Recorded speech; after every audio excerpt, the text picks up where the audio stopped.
Hello everyone, my name is Heather and welcome back to the channel Bookables. Today I'm here to share with you all of the amazing summer book releases that I am really excited about. So I do a lot of these every year. At the beginning of the year, I do one for the entire year, just going over what books I'm excited for. But of course, as time goes on, more books get released, more books I didn't know about get added to the list and things like that. So I do them also seasonally. So I do spring, summer, winter, and fall. So here we are for summer. So summer in the months where I live in the US is June, July, and August. And it is one of my favorite times to read. Probably summer and fall. Those two are like my favorite for book releases. I feel like they get the best book releases. That's just me. That's just how I feel. But either way, there's a lot of really great summer book releases that are coming out that I am so excited to read. First up, coming out on June 13th is A Love Catastrophe by Helena Hunting. This is an author I've read a lot of before. She writes romance books and I really enjoy them. This one is about a girl named Kitty Hart who has become famous as the kitty whisperer for all things cat online. So she has a cat sitting business and it's booming because of that, because she's like the cat whisperer. And she meets her newest client, Miles, who doesn't like cats at all, but his mom kind of just leaves her cat with him and he's like, I don't know what to do with cats, so he enlists Kitty's help and things go from there. Now, I'm just gonna say this, don't throw your stones at me. I'm not a big cat person, I'm just not. I'm more of a dog person, that's just me. But cats are cute and I really enjoy Helena Hunting's book, so I'm really hopeful for this one. The cover's really cute, the title's very punny because that's very in nowadays, but we'll have to see how I feel about it. The one that I'm really excited for is How to Kill Men and Get Away With It by Katie Brandt, coming out also on June 13th, which is it's a lot. So it's about a girl. It says I'm going to read you the blurb actually. He was following me, that guy from the nightclub who wouldn't leave me alone. I hadn't intended to kill him, of course, but I wasn't displeased when I did it. And despite the mess I made, I appeared to get away with it. That's where my addiction started. I've got a taste for revenge and quite frankly, I'm killing it. It's a deliciously dark, hilarious, twisted story about friendship, love, and murder. So it kind of sounds to me, it's almost in the veins of Finlay Donovan is Killing It, which is another book I love. So it's kind of satire-y, funny with some murder in it. I love the cover. I'm very excited for this one. I have a copy on NetGalley that I'll be reading very, very soon. Coming out on June 13th is Ali Hazelwood's new book, Love Theoretically. So this is part of kind of her science series, and it says rivals physics collide in a vortex of academic feuds and fake dating shenanigans and this delightful STEMinist, that's her thing, feminist, STEMinist, you get it, rom-com. So yeah, that's all I know about it. I do enjoy Ali Hazelwood's books. Her first one is still my favorite, the fake, what's it called, The Fake Hypothesis? I want to say that's what it's called. Where is it at? It's right here, The Love Hypothesis. And I don't know, I just do feel, I'm not very sciencey, so I do struggle with that aspect part of her books, but overall for the majority, I do like her writing. Moving on to Riley Sager's new book coming out on June 20th, that is The Only One Left, and this cover might be my favorite cover of his. This is I don't know about this. It says, now reduced to a schoolyard chant, the Hope family murders shocked the Maine coast one bloody night in 1929. While most people assume that 17-year-old Lenora was responsible, the police were never able to prove it. She's never spoken publicly about that night, nor has she stepped foot outside of Hope's End, the cliffside mansion where the massacre occurred. And now it's 1983, and home aid, like home health person, Kit arrives at Hope's End to care for Lenora after a previous nurse fled in the middle of the night.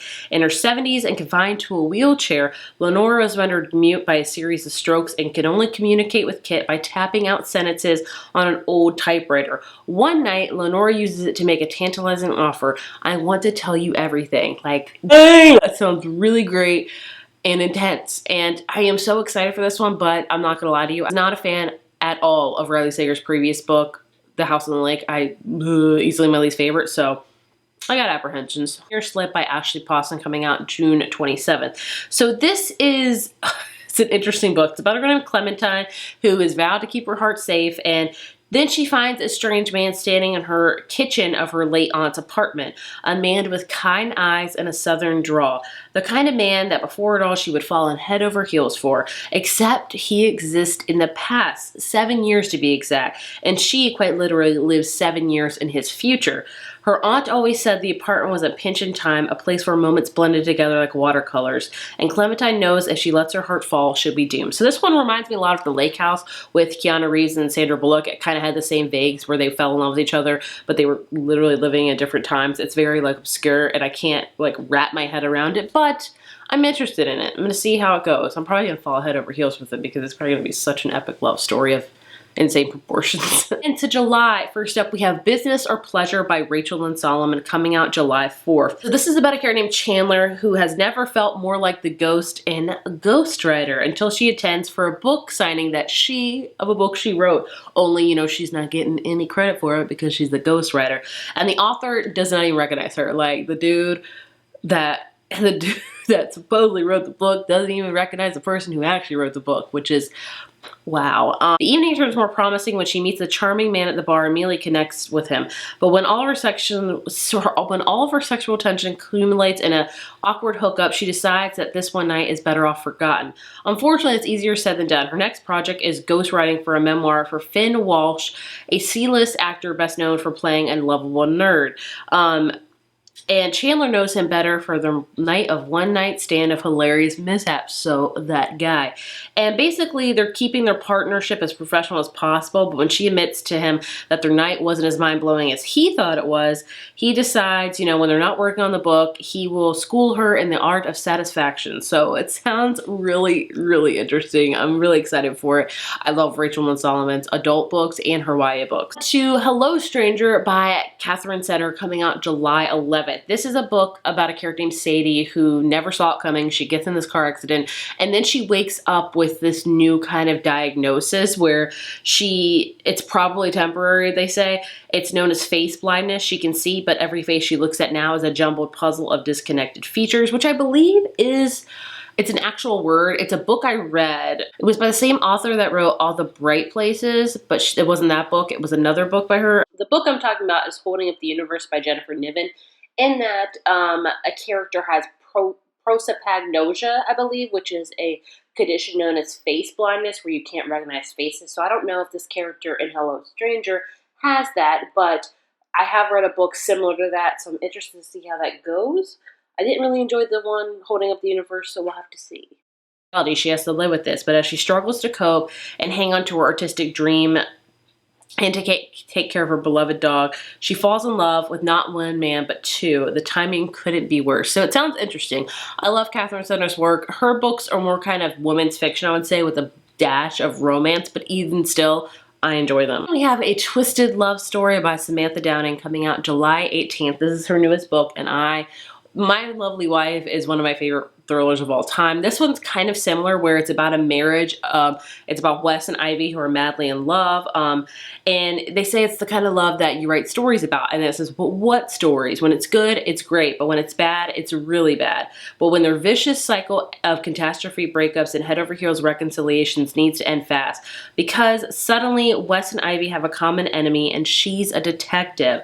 And I think things happen, but because I don't know. I don't want to know more about it because I just want to go into it, because Samantha Downing writes some great plot twists. Like, I love her plot twists in their books, so I'm very excited for this one. Then we have Silver Nitrate by Sylvia Morana Garcia, coming out July 18th. I have read one book by this author, Mexican Gothic, which I did really enjoy. This one sounds really cool, and the cover wins easily, like the best cover. I love it. It's like very intense. It kind of reminds me of like an older Stephen King, like, you know, those kind of intense kind of 80s-ish covers. It's amazing. So this one, I don't know what it's about, a lot of it. It's, oh gosh, Mosterette have always been overlooked. She's a talented sound editor, and she's left out of the boys club running the film industry in the 90s Mexico City, but she's all but invisible to her best friend Tristan, and she's been in love with him since she's been in love with him since they were a child. And then Tristan discovers his new neighbor is the cult horror director Abel, and the legendary amateur claims he can change their lives, making a film. It says now the director wants them to help him shoot the missing scene of this movie that kind of bombed his career and lift the curse. But she soon notices a dark presence following her, and Tristan begins seeing the ghost of his ex-girlfriend. So it's got that kind of horror vibes into it, which I'm really interested in. So I'm excited for it. We have the last book in July, Everyone Here is Lying by Sherry LaPena, coming out July 20th. And this is about a character named William. He's a family man, but he's been having an affair that ended horribly this afternoon at a motel on the road. So when he returns to his house, angry and devastated to find his difficult 9-year-old daughter unexpectedly home from school, William loses her temper. Hours later, Avery, that's his daughter's family, declares her missing. Suddenly, this town does not feel safe, and William isn't the only one on the street who's hiding a lie. As witnesses come forward with the information that may or not be true, Avery's neighbors become increasingly unhinged. Who took Avery Wooler? This is an example I should read things. Like, I read a lot of Sherry LaPena, so I was very excited for this one. 9-year-old. My son's about to turn 9. I don't really do good with child abduction books because you get it. So will I read this one? I don't know, honestly. I'm going to have to see how I feel because it kind of terrifies me. Moving on to August, which is like the most thrillers of all the thrillers in August. With Family Lore by Elizabeth Acevedo coming out August 1st. This is not a thriller, but this is Elizabeth Acevedo's first adult book, which I'm so excited for. So it's about like 3 sisters that all kind of have gifts. One has a gift to predict to the day when someone will die. So when she decides she wants to have a living wake, a party to bring her family community together to celebrate the long life she's led, her sisters are surprised. Has she seen her own death or someone else's? Does she have other motives? And she refuses to tell her 3 other sisters. So it follows all 4 sisters, and it spans the 3 days prior to the wake. It traces the lives of each Martin woman, weaving together past and present in Santo Dominica and New York City. So I love Elizabeth Acevedo. She has such beautiful writing, so I'm very excited that she's going into the adult fiction world. The Trap by Catherine Ryan Howard coming out again also on August 1st. This one is about a girl named Lucy, who's 1 year ago, her sister Nikki left to meet friends at a party at a pub in Dublin, but never came home. And she's the 3rd Irish woman to disappear within that year. And so nobody knows what's happened to these girls. And then we follow Angela, who works as a civilian paper pusher in the missing persons unit. And then it says she starts to look into these cases and notices there's like a common thread. And then we also follow a nameless man drives through the night, his latest victim in the back seat. He's going to tell her everything from the beginning. And soon she'll realize what you don't know can hurt you. So I have read 2 other books by this author, and the thing with her books is the plots always sound amazing. I will say this is probably her weakest sounding one plot, because one of her books that I read that I love was about a book. It's like a book within a book about a serial killer discovering that there's a book written about him. And that was crazy. Then we had another book where it was and her other book I read was about this actress that got an opportunity to film this horror movie in the middle of nowhere. So both of them had such good plots, but the execution wasn't there. So I'm interested in this one just because the plot does sound somewhat interesting, but I wonder if it's going to be the same. I don't know. I have a hard time with this author, honestly. We have The Roommate Act by Allison Ashley coming out August 1st. So this is about 2 friends that have this proposition, Claire and her roommate Graham, and they put a proposition together. If they're still single when they turn 40, they will take the proverbial plunge together and be friends with benefits, pretty much. And maybe it's the wine, maybe it's the moment, but she figures it's a safe deal. And so just as things begin to heat up way up before the proposed deadline, Graham's injured in a serious rock climbing accident and he needs Claire's help to heal. She'll do whatever it takes to nurse him back to health because she is a nurse, even if it means moving in. And so, but with this no strings arrangement taking a complicated turn, keeping for now and turning into forever isn't easy as they planned. We all know the movies. There's the movie called Friends with Benefits. There was another one that came out the same year called No Strings Attached. We all know what's going to happen, but we'll still read it and enjoy it. And we have Dark Corners by Megan Goldie coming out August 8th. This is kind of the sequel / companion novel to The Night Swim, and I loved it by her. So that follows a character named Rachel, who is like a crime and mystery podcaster. And we're following Rachel again, and this time the FBI comes to get her help because they can't figure out this case. And it deals with like the internet and the dark things that hide on the internet. And basically it says Rachel is forced to confront the very real dangers that lurk in the dark corners of the internet, which is a very real thing. So I'm very excited for this one. I really do enjoy Megan Golden's books, and I'm very excited that we're going to see more of Rachel because I really love The Night Swim that much. And we have another type of podcasty one called None of This Is True by Lisa Jewell, also coming on August 8th. This one is about a character named Alex who is celebrating her 45th birthday party at her local pub, and she's a popular podcaster as well, and she crosses paths with this unassuming woman called Josie, and Josie is also celebrating her 45th birthday. They are birthday twins, what do you know? And basically they bump into each other again a few days later, and Josie's been listening to Alex's podcast and thinks she might be an interesting subject for them. Get more and more entwined, and she slowly starts to realize that Josie has been hiding some very dark secrets, and before she knows it, Josie has put her way into Alex's life and into her home.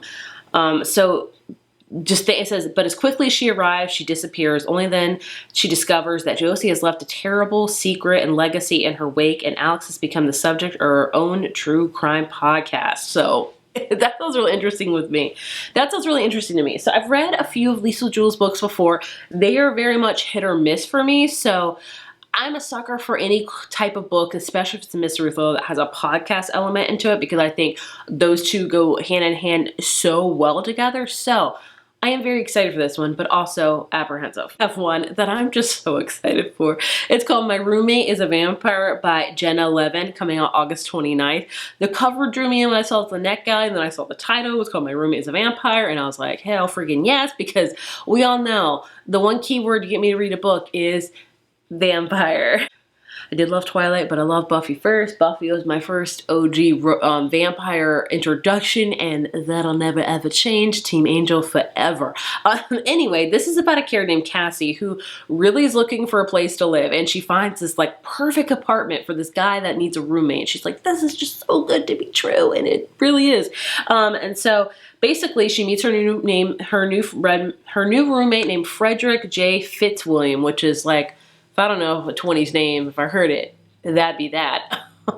And he sleeps all day and is out all night on business and talks like he walked out of a Regency romance novel. He also leaves Cassie heart-melting notes around the apartment, cares about her art, and asks about her day. But then she finds some blood, like a blood bag in the freaking fridge, and she's like, what is going on? And he's like, oh, you know what? I'm a vampire, but I also have a proposition for you, ...